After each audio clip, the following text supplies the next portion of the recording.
Friends, स्वागत है आप सभी का मेरे यूट्यूब चैनल लर्निंग स्टेशन पे। चैनल पे नए आए हो तो चैनल को सब्सक्राइब ज़रूर करें। रिसेंटली हमने एचपी टेट सीरीज़ स्टार्ट की है जिसमें हम साइकोलॉजी पार्ट कर रहे हैं। तो आज हम डिस्कस करने जा रहे हैं साइकोलॉजी पार्ट 6। आपको पार्ट 5 तक की जो PDF है वो आपको मेरे टेलीग्राम के चैनल पे मिल जाएगी और उस चैनल का लिंक मेरे डिस्क्रिप्शन बॉक्स में पड़ा हुआ है, आप वहाँ से जाकर देख सकते हो। तो चलिए शुरू करते हैं। हमारे पास फर्स्ट क्वेश्चन है, the drive reduction theory of motivation is given by. तो उन्होंने बोला कि जो ड्राइव रिडक्शन थ्योरी है वो इनमें से किसके द्वारा दी गई है। हमारे पास ऑप्शन है हल, फ्रूड, मैस्लो या कैप्सन। तो जो इसका राइट आंसर है वो है हमारे पास option number A, that is हल। हल के द्वारा दी गई है द ड्राइव रिडक्शन थ्योरी, जिसे हिंदी में बोला जाता है अंतर्निरोध न्यूनता सिद्धांत। तो नेक्स्ट क्वेश्चन है हमारे पास, educational implication of educational psychology for a teacher is. शैक्षिक मनोविज्ञान का एक अध्यापक के लिए शैक्षिक निहितार्थ डैश है कि क्यों जरूरी है एजुकेशनल साइकोलॉजी एक टीचर के लिए। ऑप्शन है हमारे पास अंडरस्टैंडिंग द चिल्ड्रन और students, apply the rules of science in class, solve the school problems effectively, correct his और आउन मिसकंसेप्शन अबाउट द यूनिवर्स। तो इसका जो राइट ऑप्शन है वो है हमारे पास option number A, that is understanding the children और स्टूडेंट्स। नेक्स्ट क्वेश्चन है हमारे पास, the most scientific and objective method of studying behaviour is. जो व्यवहार का अध्ययन करने की सबसे वैज्ञानिक और वस्तुनिष्ठ विधि डैश है। इनमें से कौन सी विधि है जो बेस्ट है, जिससे क्या है जो बच्चे का बिहेवियर स्टडी किया जा रहा है वो मोर साइंटिफिक होगा और ऑब्जेक्टिव होगा। तो इसमें हमारे पास ऑप्शन है observation method, experimental method, survey method या केस स्टडी मेथड। तो उन्होंने बात किया मोस्ट साइंटिफिक की, तो हमारे पास ऑप्शन बी एक्सपेरिमेंटल मेथड इसका राइट आंसर होगा। ऑब्जर्वेशन मेथड में तो बेसिकली बच्चों को ऑब्जर्व किया जाता है, सर्वे में सर्वे किया जाता है, उनसे डिटेल पूछी जाती है उनके बारे में, उनको कितनी नॉलेज है या ये चीज़, सर्वे मीन्स रिकॉर्ड रखा जाता है उस चीज़ का। केस स्टडी में उसका बैकग्राउंड, कोई उसकी हिस्ट्री, ये सब रिकॉर्ड रखा जाता है। तो जो मोस्ट साइंटिफिक होगा वो होगा हमारे पास option number B, experimental method. Next question है, dash includes the data concerning the family background and educational development. Dash में पारिवारिक पृष्ठभूमि और शैक्षणिक विकास से संबंधित जानकारी होती है। अभी रिसेंटली मैंने आपको बताया कि केस स्टडी में क्या होता है, उसकी हिस्ट्री के बारे में, पीछे उसके साथ बैकग्राउंड में क्या हुआ है, ये चीज़ें देखी जाती है। तो इसमें हमारे पास ऑप्शन है case study, general behaviour, genetic approach या एडिक्वेसी। तो राइट आंसर है हमारे पास case study, that is case अध्ययन। नेक्स्ट क्वेश्चन है हमारे पास, एजुकेशनल साइकोलॉजी इज। तो उन्होंने बोला है कि शैक्षणिक मनोविज्ञान क्या है। एक शुद्ध विज्ञान, अ प्योर साइंस, एक अनुप्रयुक्त विज्ञान, एन अप्लाइड साइंस, एक मानक विज्ञान, अ नॉर्मेटिव साइंस, उपरोक्त में से कोई नहीं, नन ऑफ द अबव। तो जो इसका राइट आंसर है वो है हमारे पास option number B, that is an applied science, एक अनुप्रयुक्त विज्ञान। नेक्स्ट क्वेश्चन है हमारे पास question number 6, psychology is said to be the science study of. उन्होंने बोला है मनोविज्ञान को डैश का विज्ञान अध्ययन कहा जाता है। किसकी स्टडी के बारे में बात की जाती है साइकोलॉजी में। ऑप्शन है हमारे पास behaviour and mental process, mental illness, physical states, mental state, none of the above. तो मेंटल इलनेस और फिजिकल स्टेट्स, मेंटल स्टेट्स ये तो नहीं है, तो हमारे पास ऑप्शन ए और डी बचता है। तो ऑप्शन ए देखिए, बिहेवियर एंड मेंटल प्रोसेस, तो ये राइट है। जो साइकोलॉजी है इसमें क्या है, व्यवहार और मानसिक प्रक्रियाओं के बारे में बात की गई है, उसके अध्ययन को कहा गया है साइकोलॉजी। नेक्स्ट क्वेश्चन है हमारे पास, who could the term serial position effect. क्रमानुसार स्थिति प्रभाव पद कौन कर सकता है। ऑप्शन ए है हरमन एविंगस, बी है सिगमंड फ्रूड, सी है विलियम बोन्ट, डी है हमारे पास विलियम जेम्स। तो जो इसका राइट आंसर है वो है हमारे पास हरमन एविंगोस। नेक्स्ट क्वेश्चन है हमारे पास, which of the following method is used for memorising a poem.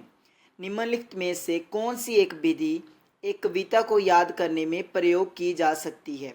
तो बेसिकली ये हमारे पास लैंग्वेज पेडोलॉजी से क्वेश्चन है। Serial memorising, syntactic memorising, distributed practice या नन ऑफ दीज। तो जो इसका राइट आंसर है वो है हमारे पास option number C, that is distributed practice, वितरित अभ्यास। नेक्स्ट क्वेश्चन है हमारे पास, who is the father of psycho analysis. इनमें से साइको एनालिसिस के जो जनक है वो कौन है, मनोविश्लेषण के जनक कौन है। तो मैंने आपको पहले भी बताया था कि जो सिगमंड फ्रॉइड है, psycho analysis theory that is psycho sexual theory उन्होंने दी थी, जिसमें उन्होंने बेसिकली उनकी जो थ्योरी थी ये बेस्ड थी सेक्सुअल डिज़ायर्स के ऊपर, प्लेजर प्रिंसिपल्स के ऊपर। तो इसलिए इसको बहुत ज़्यादा क्रिटिसिज्म भी मिला था और इसके बाद इसको दोबारा से स्टडी किया गया था एरिक एरिक्सन के द्वारा। तो उन्होंने एक नई थ्योरी दी थी। तो ये थ्योरी किसके द्वारा दी गई है, option B, that is Sigmund Freud. Next question है हमारे पास, in India first psychological lab was established at. Option है Delhi university, Bombay university, Calcutta university या नन ऑफ द अबव। भारत में प्रथम मनोविज्ञान प्रयोगशाला डैश में स्थापित की गई। तो जो इसका राइट ऑप्शन है वो है हमारे पास Calcutta university, that is Calcutta विश्वविद्यालय। नेक्स्ट क्वेश्चन है, the single factor theory of intelligence was given by. तो ये किनके द्वारा दी गई थी, ये दी गई थी अल्फ्रेड बिने के द्वारा। उनके द्वारा दी गई थी single factor theory, two factor theory दी गई थी स्पीयरमैन के द्वारा और ट्राइआर्की दी गई थी स्टर्नबर्ग के द्वारा। इसमें से हर बार क्वेश्चन कोई ना कोई पूछा जाता है कि इस थ्योरी के किसके द्वारा दी गई है या इसके फादर कौन है, इस तरीके से क्वेश्चन पूछा जाता है। नेक्स्ट क्वेश्चन है हमारे पास, archetype is a terminology associated with. आदि प्रारूप एक शब्दावली जो संबंधित है। तो बेसिकली थोड़ा सा डिफिकल्ट क्वेश्चन है। इसमें उन्होंने पूछा है आर्कीटाइप एक टर्मिनोलॉजी है, ये किससे रिलेटेड है। तो हमारे पास ऑप्शन है जंग, फ्रॉइड, एडलर या स्किनर। तो जो इसका राइट आंसर है वो है हमारे पास option number A, that is Jung. Next question है हमारे पास, which psychologist is associated with behaviourism. इनमें से कौन है जो बिहेवियरिज्म के साथ अटैच्ड है या उनसे जुड़े हुए हैं, कौन से मनोवैज्ञानिक व्यवहारवाद से संबंधित है। ऑप्शन है हमारे पास स्किनर, जेम्स, आर्नोल्ड या हल। तो जो इसका राइट आंसर है वो है हमारे पास option number A, that is Skinner. Next question है हमारे पास, in which method of study of psychology independent and dependent variable are important elements. मनोविज्ञान में व्यवहार के अध्ययन की कौन सी विधि में स्वतंत्र और आश्रित परिवर्त्य महत्वपूर्ण तत्व होते हैं। ऑप्शन है हमारे पास introspection method, experimental method, observational method या केस हिस्ट्री मेथड। तो जो इसका राइट आंसर है वो है हमारे पास option number B, that is experimental method. Next question देख लेते हैं। हमारे पास नेक्स्ट क्वेश्चन है, concepts like introspection and conscious experience are associated with। Option है फंक्शनलिज्म, बिहेवियरिज्म, स्ट्रक्चरलिज्म या जेस्टॉल्ट साइकोलॉजी। अंत निरीक्षण और चेतन अनुभव जैसे संप्रत्यय से संबंधित है। तो उन्होंने पूछा है कि इंट्रोस्पेक्शन और कॉन्शियस एक्सपीरियंस ये किससे रिलेटेड है। तो ये रिलेटेड है स्ट्रक्चरलिज्म से। नेक्स्ट क्वेश्चन है हमारे पास, the goal of social cognitive therapy is basically. सामाजिक संज्ञानात्मक चिकित्सा का आधारभूत उद्देश्य है self actualisation, self regulation, uncovering hidden conflicts या ऑल ऑफ द अबव। तो जो इसका राइट आंसर है वो है option number B, that is self regulation, आत्म नियमन। नेक्स्ट क्वेश्चन है हमारे पास, social learning theory was developed by. तो सोशल लर्निंग थ्योरी किनके द्वारा दी गई थी। ऑप्शन है Albert Bandura, Alfred Hitchcock, Albert Darwin, Albert Einstein. तो हमारे पास जो राइट आंसर है वो है option number A, that is Albert Bandura. Next देख लेते हैं हम। हमारे पास 18th क्वेश्चन है, which of the following approach to personality is least deterministic. Option है हमारे पास the humanistic, the behavioural, psychoanalytic, social learning approach. व्यक्तित्व के निम्नलिखित उपागमों में से कौन सा उपागम सबसे कम निर्धारणात्मक है। तो ऑप्शन है हमारे पास मानवतावादी, व्यवहारात्मक, मनोविश्लेषणात्मक, सामाजिक अधिगम उपागम। तो राइट आंसर है हमारे पास मानवतावादी, दैट इज द ह्यूमैनिस्टिक। उसके बाद नेक्स्ट क्वेश्चन है, इन फ्रॉइड्स थ्योरी ऑफ पर्सनैलिटी। उन्होंने दिया है कि जो फ्रॉइड्स ने थ्योरी दी थी पर्सनैलिटी पे, उसके बारे में कौन सा कथन सही है? The id operates by secondary process, the super ego obeys the pleasure principle, ये तो ईड ओबे करती है pleasure principle. The ego obeys the reality principle, ये सही है। The ego operates by primary process thinking, ये भी गलत है। The id operates by secondary process, ये भी गलत है। तो जो इसका राइट आंसर है वो है हमारे पास option number C, the ego obeys the reality principle. Next question है हमारे पास, द फ्रस्ट्रेशन एग्रेशन हाइपोथेसिस, कुंठा आक्रामकता परिकल्पना, किसके क्या कौन सी स्टेटमेंट उसको डिफाइन कर रही है या कौन सी उससे रिलेटेड है? Was developed by social learning theorist, assume that frustration produce aggression, assume that aggression is basic instinct, claims that frustration and aggression are both instinct. तो जो इसका राइट आंसर है वो है हमारे पास option number B, that is assume that frustration produce aggression. Next हम देख लेते हैं, हमारे पास 21th है, which of the following clinical procedures are based in part on classical conditioning, निम्नलिखित में से कौन सी चिकित्सात्मक प्रक्रिया आंशिक रूप से शास्त्रीय अनुबंधन पर आधारित है? Transference, token economy, two chair technique, systematic desensitization. तो जो इसका राइट आंसर है वो है हमारे पास option number D, that is systematic desensitization. Next question है हमारे पास, intelligence can be defined as, option है knowledge of a great many facts, next है the ability to get good grades in school, all the factor that makes a person different from others, या option D है the ability to think abstractly and learn from experience. तो जो इसका right option होगा वो होगा option number D, that is the ability to think abstractly and learn from experience. Next हमारे पास है, Gestalt theory emphasized a flow of consciousness, the atoms of thought, environmental stimulus, और डी ऑप्शन है our tendency to see pattern.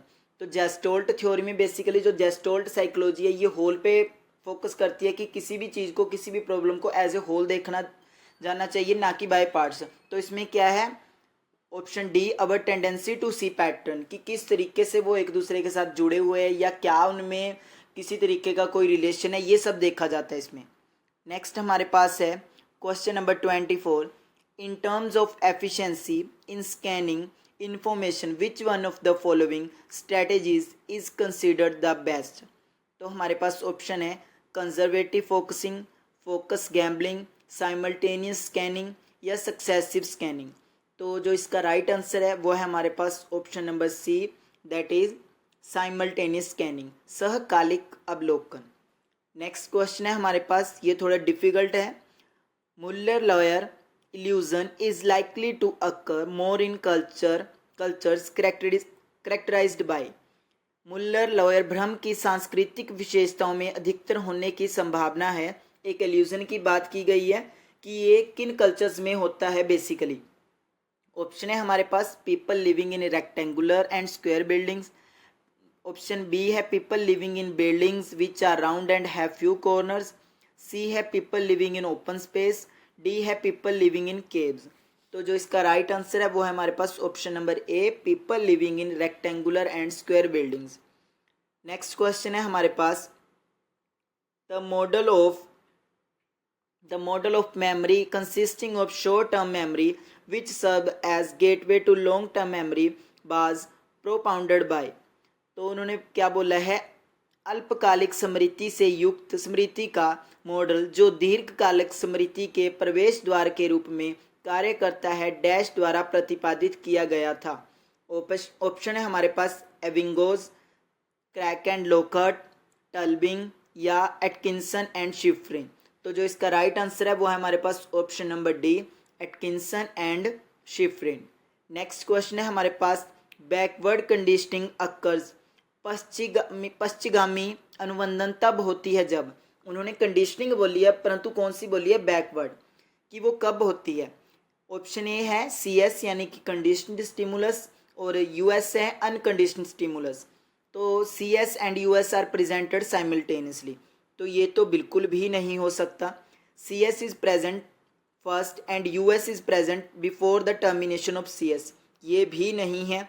उसके बाद है CS is present first and US is present after the termination of US, ये तो statement ही गलत दी गई है। उसके बाद ऑप्शन डी है US is present first and CS is present after the termination of US, तो ऑप्शन डी क्या है हमारे पास करेक्ट है। तो नेक्स्ट देख लेते हैं हम, which memory is the result of instrumental या मोटर लर्निंग प्रोसेस, कौन सी स्मृति यांत्रिक पेशीय अधिगम प्रक्रिया का परिणाम है? Semantic memory, episodic memory, sensory memory या प्रोसीजरल मेमोरी। तो इसमें उन्होंने क्या बोला है, result of instrumental and motor learning, तो बेसिकली किस तरीके से किसी चीज़ को चलाया जाता है, किस तरीके से उसके साथ काम किया जाता है, किस चीज़ से रिलेटेड है, ये आया हमारे प्रोसीजरल मेमोरी से रिलेटेड। तो ऑप्शन डी इसका क्या है करेक्ट आंसर है। एपिसोडिक किसी घटना से रिलेटेड हो जाता है, सीमेंटिक जो हमारे पास नॉलेज रहती है, स्टोर रहती है, जो हमने इंटरेक्शन से सीखे होते हैं, शब्द वोकैबुलरी, ये आता है इसमें। और सेंसरी में हमारे जो हम टच करके या फील करके सूंघ के जिन चीज़ों को स्मेल करते हैं, बेसिकली जो हमारी सेंसेस से हमें पता चलता है। नेक्स्ट क्वेश्चन है हमारे पास 29, people with moderate mental retardation would have an IQ in the range of, उन्होंने बोला है मध्यम मानसिक मंदता वाले व्यक्तियों में बुद्धि लब्धि का विस्तार होता है। तो इसका जो राइट ऑप्शन है वह है हमारे पास option number B, that is 35 to 54। ये आप CWSN में पढ़ सकते हो, एक माइल्ड होते हैं, मॉडरेट होते हैं और सीवियर होते हैं। तो उन्होंने किनका पूछा है, उन्होंने पूछा है मॉडरेट का, तो उससे ये निकल जाता है। सीवियर में हमारे 10 to 20 इस तरीके से, 30 इस तरीके से वो करता है। वो आप अगर आपको इसकी डिटेल चाहिए तो मैं आपको इसकी वीडियो प्रोवाइड कर दूंगा, आप मुझे कमेंट सेक्शन में बता सकते हो।